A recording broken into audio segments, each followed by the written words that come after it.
Mock പോവാൻ നേരായി ചേട്ടാ. അവളെ കുളിപ്പിക്കുന്നേ. ഞാനൊരു ജോലി ചെയ്തോണ്ടിരിക്കുന്ന കാണുന്നില്ലേ സുഖേട്ടൻ? രാവിലെ 5:30 തുടങ്ങിയ യുദ്ധ. ഈ നശിച്ച പൈപ്പിൽ നിന്ന് വെള്ളവും വരുന്നില്ല. ശൈലജയുടെ ലീവ് കഴിഞ്ഞു അത്രേ. അവൾക്ക് ഉച്ചയ്ക്ക് കഴിക്കാൻ വല്ലതും കൊടുത്തയക്കണ്ടേ? മോളെ എന്നെ സുഖേട്ടൻ തന്നെ കുളിപ്പിക്കേ.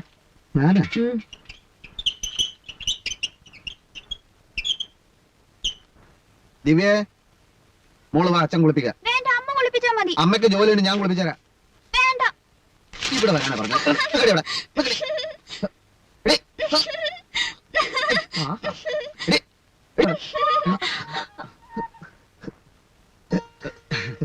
ഞാൻ മോളെ കുളിപ്പിക്കാൻ, അല്ലാതെ മനഃപൂർവ്വം ഇത് കാണാൻ വേണ്ടി വന്നതല്ല. അല്ല, ഞങ്ങളും വേറൊന്നുമില്ല. പൊട്ട്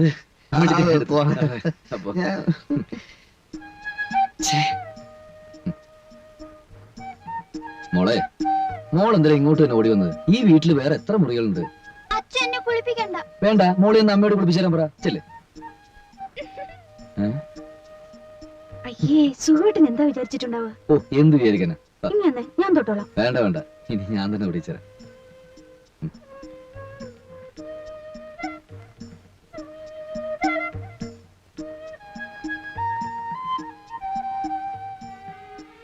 മോളെ ശൈൽ,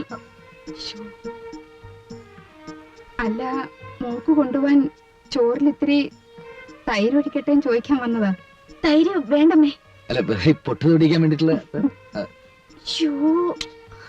ഒന്നുമില്ലെന്നേ. ഞാൻ തൊട്ടോളാം. ഞാൻ തൊടിച്ചേരാം. വേണ്ട, ഞാൻ തൊട്ടോളാം. മോളെ തൈര് ഒഴിക്കണ്ട കേട്ടോ. നീ ചമ്മന്തി അരച്ചോടി. ഇല്ല. പിന്നെ എന്തോ നോക്കിക്കൊണ്ടിരിക്കായിരുന്നു. പോയി ആ തേങ്ങ ഒന്ന് തിരികെ.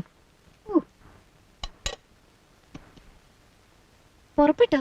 ആ, ഇതൊക്കെ ഞാൻ എടുത്തോളായിരുന്നല്ലോ. ആ, പിന്നെ ഞാനെന്തിനാ ഇവിടെ? മുഴുവനും കഴിക്കണം കേട്ടോ. ഒരു പേരിന് എന്തെങ്കിലും വേണമെന്നുള്ളൂ എനിക്ക്. ആ, അതൊന്നും പറ്റില്ല ഇവിടെ. ശൈലജയുടെ അച്ഛനമ്മ എന്നോടല്ലേ ചോദിക്കാം. ഈ സാരി ശൈലജയ്ക്ക് നല്ല ചേർച്ച. ഓ,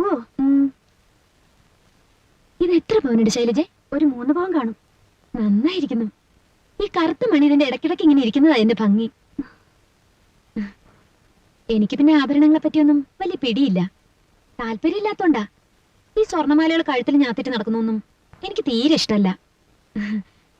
സുഖേട്ടന്റെ നിർബന്ധം കൊണ്ട് അതൊക്കെ ഇടുന്നത് തന്നെ. എന്റെ ആഭരണങ്ങളൊക്കെ പെട്ടിയിൽ വെച്ച് പൂട്ടിയിരിക്കുക. എനിക്കും ആഭരണങ്ങളിൽ വലിയ കമ്പൊന്നുമില്ല. വരട്ടെ ചേച്ചി, വൈകിട്ട് കാണാം.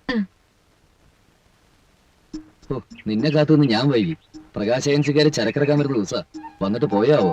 ആരാ പറഞ്ഞു എന്നെ കാത്തു നിൽക്കാൻ? ഓഹോ, അങ്ങനെയായോ? കല്യാണം കഴിഞ്ഞിട്ട് ആദ്യമായിട്ട് ബാങ്കിൽ പോകുന്നതാണല്ലോ എന്ന് കരുതി ഒന്ന് ബസ് കയറ്റിവിടാന്ന് വിചാരിച്ചു. എന്താ തെറ്റായി പോയോ? കല്യാണം കഴിഞ്ഞാലെങ്കിലും എന്റെ പുറകെയുള്ള നടപ്പ് അവസാനിപ്പിക്കുമെന്ന് കരുതി. എങ്ങനെ എങ്ങനെ എങ്ങനെ ഒന്നുകൂടി നോക്കിയേ. അയ്യടാ, കോളേജ് നാടകത്തിലെ വേർപാടിന്റെ സീനില് നീ എന്നെ കയറി ഒരു പിടി പിടിച്ച് ഞെരുക്കിയിട്ട് ഇപ്പൊ പറയുന്ന കേട്ടില്ലേ? നാടകത്തിന്റെ കാര്യമൊന്നും പറയണ്ട. അത് സീൻ നന്നാവാൻ വേണ്ടി ചെയ്തായിരുന്നു. ഒന്നുമല്ല, മനഃപൂർവ്വം തന്നെയാ. അതിനു മുമ്പ് തന്നെ നിന്റെ നോട്ടവും കളികളും ഒക്കെ ഞാൻ ശ്രദ്ധിച്ചിരുന്നു. സത്യം പറയല്ലോ, നിനക്ക് എന്നോട് കലശലായ പ്രേമമായിരുന്നു. ആദ്യം കത്തയച്ചാരാ? ഞാനൊന്ന് ചെയ്യും. അതിപ്പോ പറ, നീയല്ലേ? കത്ത് നേരിട്ട് തരാൻ ഭയന്നിട്ട് കോളേജ് ക്യാന്റീന്റെ മുമ്പിലുള്ള ചവക്കുമരത്തിന് താഴെ കത്ത് ചുരുട്ടിയിട്ടിട്ട് അതൊന്ന് എടുക്കൂന്ന് പറയുമ്പോ നിന്റെ മേലാകെ വിറക്കിയായിരുന്നില്ലേ മോളെ? ഞാനോ? അല്ല, നിന്റെ ചേച്ചി. അയ്യടാ, പുറകടന്നു പോലും.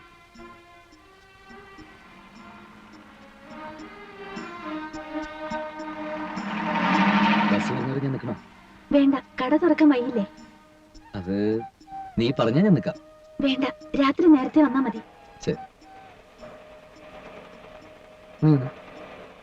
ബസ്സിൽ കയറി അന്യപുരുഷന്മാരുടെ മുഖത്ത് നോക്കുകയോ ചിരിക്കുകയോ ചെയ്താ കൊന്നുകളെ ഞാൻ.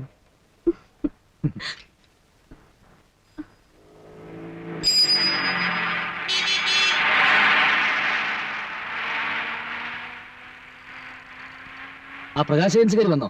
വരികയും ചെയ്തു, പോവുകയും ചെയ്തു. ഇത്ര നേരത്തെയോ? കഷ്ടമായല്ലോ. ഇന്നിനി തുറക്കാൻ പരിപാടിയില്ലെന്നാ ഞാൻ വിചാരിച്ചത്. വേറെ കുറച്ച് പരിപാടി ഉണ്ടായിരുന്നേ. ആ പരിമള സോപ്പ് കാര്യം വന്നിരുന്നു കേട്ടോ. ആ സോപ്പിന് വേണ്ട, അത് വിറ്റാൻ നാട്ടുകാർ കൈവയ്ക്കും.